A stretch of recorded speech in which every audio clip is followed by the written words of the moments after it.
Assalamualaikum warahmatullahi wabarakatuh.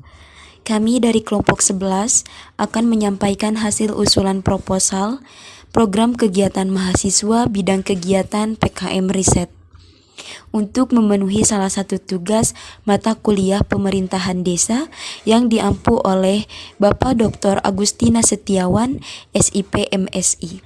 Berikut identitas singkat dari kelompok kami. Tuti Hasanah dengan NIM 61121911132 sebagai Ketua Pelaksana Kegiatan. Nabila Nurul Hauna dengan NIM 61121911055 sebagai Anggota 1 Pelaksana Kegiatan. Winda Siti Ulfah dengan NIM 61121911074 sebagai Anggota 2 Pelaksana Kegiatan.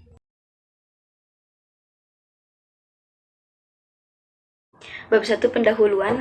Pertama adalah latar belakang. Dampak pandemi COVID-19 tidak hanya pada sektor manufaktur, tetapi imbas terhadap sektor UMKM. Salah satu upaya pemulihan ekonomi nasional yang dilakukan pemerintah di era pandemi COVID-19 adalah mendorong sektor UMKM. Dalam situasi krisis ekonomi seperti ini, pemerintah desa dituntut untuk mengembangkan sektor UMKM berbasis teknologi atau technopreneurship. Di sini kecerdasan dan kedewasaan intelektual seorang kepala desa dibutuhkan untuk bisa menciptakan dan mengembangkan desa melalui program UMKM. Karena UMKM desa dipandang mampu memiliki prospek masa depan yang baik dan memiliki solusi jitu atau menjadi solusi jitu yang disiapkan pemerintah untuk meningkatkan kecepatan pemulihan ekonomi nasional. Desa Sindangkerta adalah sebuah desa yang terletak di Kabupaten Bandung Barat, di mana mata pencaharian mayoritas penduduknya bercocok tanam atau petani. COVID-19 signifikan dirasakan oleh masyarakat desa Sindangkerta, terkhusus di sektor ekonomi UMKM. Sejumlah sektor usaha kecil terpaksa mengurangi produksi hingga terpaksa gulung tikar dan membanting setir mencari usaha lain. Tidak hanya imbas akibat COVID-19, permasalahan yang dihadapi adalah tidak memiliki peluang memulai dan mengembangkan usaha, kurangnya sarana dan prasarana, minimnya peralatan yang dimiliki, minimnya dorongan lembaga atau pemerintah setempat, sehingga masih jauh tertinggal dengan desa-desa lainnya. Technopreneurship ini merupakan wirausaha berbasis teknologi yang hingga saat ini relatif belum berkembang, bahkan masih asing di telinga masyarakat, khususnya di desa Sindangkerta. Dan ini menyebabkan kekayaan dan potensi alam tidak tergarap secara optimal untuk meningkatkan kesejahteraan masyarakat.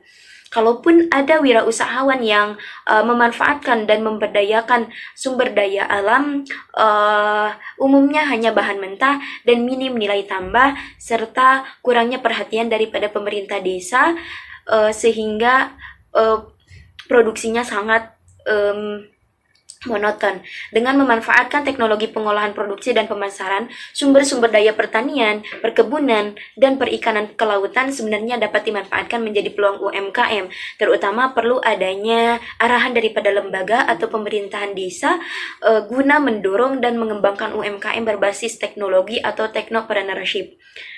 Pemilihan desa Sindangkerta dijadikan objek penelitian ini karena memiliki banyak potensi produk UMKM baik dari hasil pertanian, perkebunan, dan kerajinan tangan lainnya seperti kerajinan anyaman rotan, anyaman bambu, anyaman dari daun pandan, olahan cemilan comring, dan lain sebagainya. Tulisan ini mengusulkan kepada pemerintah desa Sindangkerta untuk mengkaji dan mendorong pengembangan UMKM berbasis teknologi akibat perlambatan atau pelemahan ekonomi yang muncul karena pandemi COVID-19. Untuk itu, peneliti tertarik untuk melakukan riset yang berjudul Pengembangan UMKM Technopreneurship oleh pemerintahan desa pasca pandemi COVID-19 di desa Sindangkerta, Kabupaten Bandung Barat. Usulan riset ini diharapkan memberikan informasi mendalam dan pengetahuan tentang pengembangan UMKM berbasis teknologi oleh pemerintahan desa di desa Sindangkerta. Poin kedua, terdapat rumusan masalah. Adapun rumusan masalah berdasarkan latar belakang tersebut dalam penelitian ini adalah bagaimana pengembangan UMKM Technopreneurship oleh pemerintahan desa pasca pandemi COVID-19 di Desa Sindangkerta, Kabupaten Bandung Barat. Kemudian poin ketiga terkait tujuan penelitian. Tujuan dari penelitian ini adalah untuk mengetahui informasi secara mendalam terkait pengembangan UMKM teknologi atau technopreneurship oleh pemerintahan desa pasca pandemi COVID-19 di Sindangkerta, Kabupaten Bandung Barat. Kemudian ada manfaat, poin keempat, manfaat penelitian. Adapun manfaat yang diharapkan dalam pembuatan proposal ini, manfaat pertama ada manfaat teoritis, yaitu penelitian ini diharapkan dapat menambah ilmu pengetahuan khususnya pada ilmu pemerintahan terkait peran pemerintahan desa. Manfaat kedua, manfaat praktis bagi masyarakat, diharapkan penelitian ini menjadi bahan masukan dan pertimbangan masyarakat untuk lebih mengembangkan atau lebih optimal dalam mengembangkan UMKM berbasis teknologi atau technopreneurship di wilayahnya. Bagi pemerintah, penelitian ini diharapkan menjadi bahan masukan untuk pemerintah dalam menjalankan tupoksinya terkhusus untuk pemerintahan desa. Kemudian ada poin kelima, yakni keutamaan penelitian. Keutamaan dari penelitian ini adalah untuk mendorong pemerintah desa dalam mengembangkan potensi produk UMKM demi meningkatkan perekonomian masyarakat yang berbasis teknologi atau technopreneurship pada pandemi atau pasca pandemi COVID-19.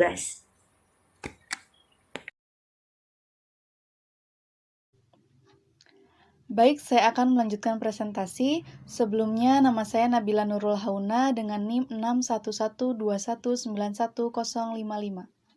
Di sini saya akan menerangkan bab 2, yaitu tinjauan pustaka yang terdiri dari 3 teori, yaitu pemerintahan desa, technopreneurship, dan usaha mikro kecil dan menengah atau UMKM. Baik, yang pertama, pemerintahan desa. Desa di Indonesia pada umumnya memiliki satu bentuk pemerintahan yang disebut dengan pemerintahan desa. Pada pasal 1 ayat 2 Undang-Undang Nomor 6 Tahun 2014 tentang desa, pengertian tentang desa dinyatakan, yakni pemerintahan desa adalah penyelenggaraan urusan pemerintahan dan kepentingan masyarakat setempat dalam sistem pemerintahan Negara Kesatuan Republik Indonesia.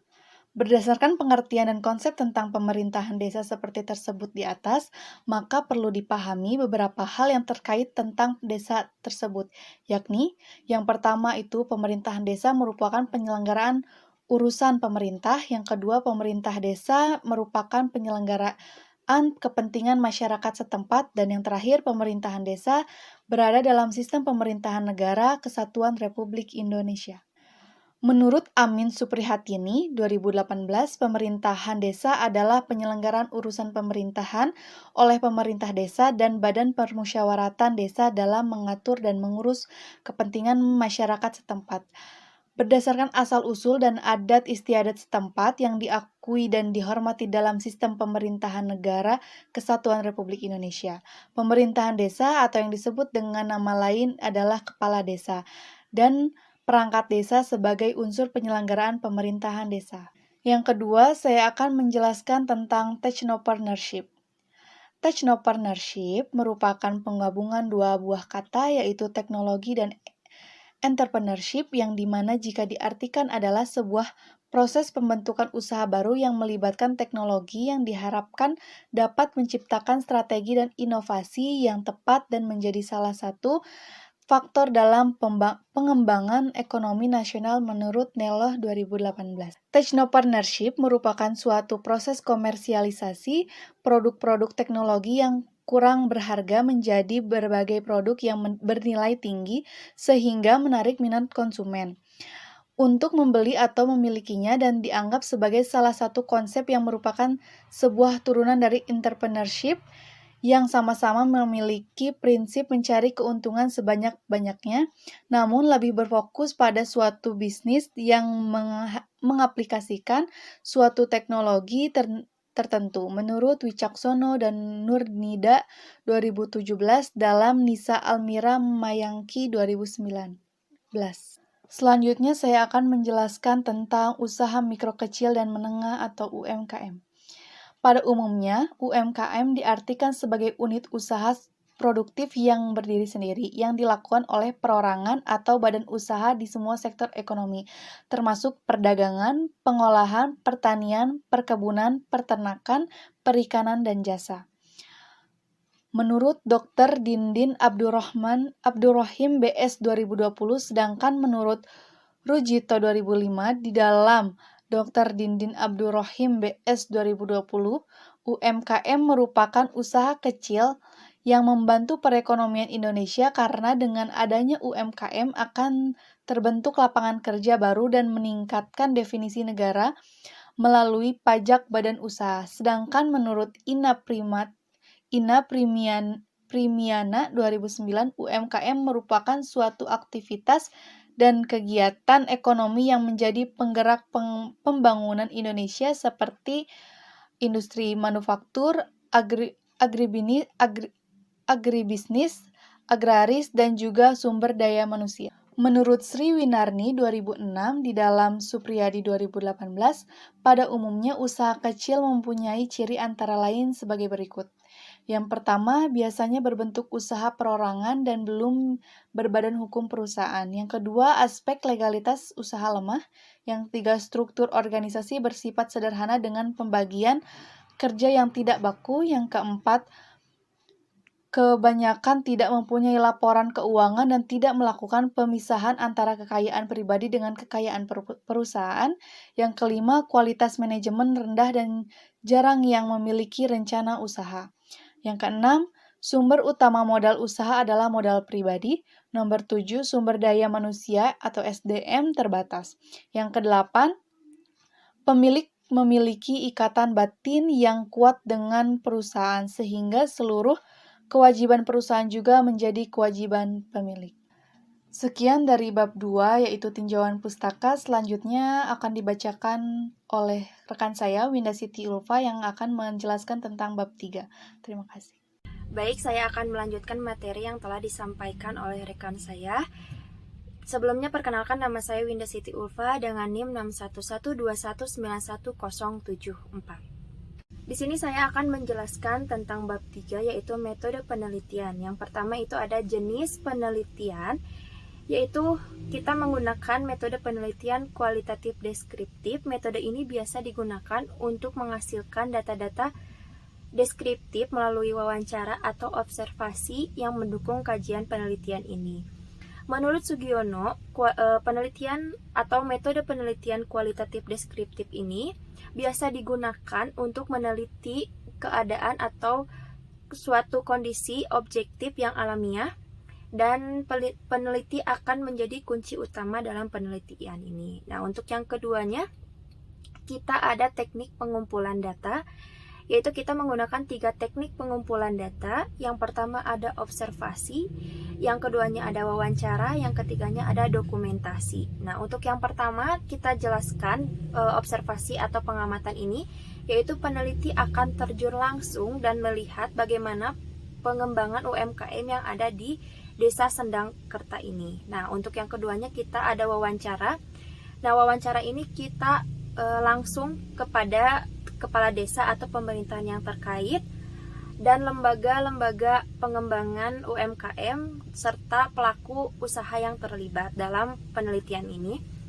Nah, untuk yang ketiganya ada dokumentasi. Dokumentasi ini kita menggunakan berupa foto, video, rekaman suara, dokumen, dan dokumen-dokumen lainnya yang ada yang mendukung penelitian ini. Nah, untuk yang ketiganya kita ada tahapan-tahapan penelitian. Ada beberapa tahapan penelitian di sini, yaitu yang pertama ada menentukan permasalahan, yang keduanya melakukan studi literatur, yang ketiganya ada penetapan lokasi, yang keempatnya ada studi pendahuluan, yang kelimanya ada penetapan metode pengumpulan seperti observasi, wawancara, dokumen, dan diskusi yang terarah.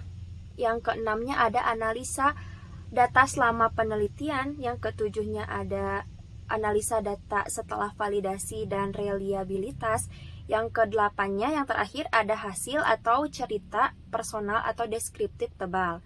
Nah, untuk selain tahapan-tahapan penelitian, di sini juga kita melakukan langkah-langkah yang dilakukan dalam penelitian ini. Nah, untuk yang langkah-langkah yang pertama itu ada menyusun rancangan penelitian, yang keduanya memilih lokasi penelitian, yang ketiganya ada mengurus perizinan tempat, yang keempatnya ada memilih dan memanfaatkan informan yang ada, yang kelimanya ada menyiapkan instrumen penelitian, yang keenamnya ada memahami dan memasuki lapangan, yang ketujuhnya ada pengumpulan data, yang kedelapannya ada pengolahan data dan pemaknaan data, yang kesembilannya ada menentukan kesimpulan dan verifikasi data, yang terakhir ada pelaporan. Nah, mungkin cukup sekian penjelasan dari saya, dan untuk penjelasan selanjutnya akan diteruskan oleh rekan saya. Kemudian, bab 4 terkait biaya dan jadwal kegiatan. Poin pertama ada rencana anggaran biaya atau RAB. Terdapat 4 jenis pengeluaran dalam RAB ini. 1. Kebutuhan kegiatan virtual, 2. Bahan habis pakai, 3. Ada perjalanan, dan 4 lain-lainnya. Kami menganggarkan dalam penelitian ini sekitar Rp10.125.000. Poin kedua ada jadwal kegiatan. Di sini terdapat 5 jenis kegiatan dalam tahap penelitiannya. Yang pertama ada perencanaan yang akan dilaksanakan di bulan pertama. Ini terkait pembuatan regu atau tim, penentuan tema atau judul, penentuan tempat riset, pemantapan dan bimbingan tim riset. Yang kedua ada persiapan yang mana akan dilaksanakan di bulan pertama juga, terkait penyusunan jadwal kegiatan, pembuatan dan penyusunan pedoman wawancara, pembelian dan penyewaan alat kebutuhan riset, serta rapid test. Kemudian kegiatan ketiga yaitu pelaksanaan, yang ini juga sama akan dilaksanakan di bulan pertama, yang mana terkait pengamatan lapangan, mencari narasumber, melakukan wawancara, pengambilan dokumentasi baik foto maupun video, kemudian mengadakan pertemuan virtual via Zoom ataupun Google Meet. Poin keempat atau kegiatan keempat terkait pengolahan data, yang mana akan dilaksanakan di bulan kedua, terkait mendengarkan kembali rekaman wawancara, mengklasifikasikan hasil wawancara dengan indikator penelitian, kemudian mengarsipkan atau melampirkan bukti fisik berupa foto, serta penarikan kesimpulan dan juga menganalisis. Poin 5 atau kegiatan kelima yaitu pengumpulan data, yang mana akan dilaksanakan di bulan ketiga, terkait penyusunan draft dan laporan akhir. Terima kasih atas perhatiannya. Mohon maaf apabila dalam menyampaikannya kurang tepat dan banyak salah. Kesempurnaan hanya milik Allah Subhanahu wa taala, dan kekurangan sudah tentu milik kami. Wabillahi taufiq wal hidayah. Wassalamualaikum warahmatullahi wabarakatuh.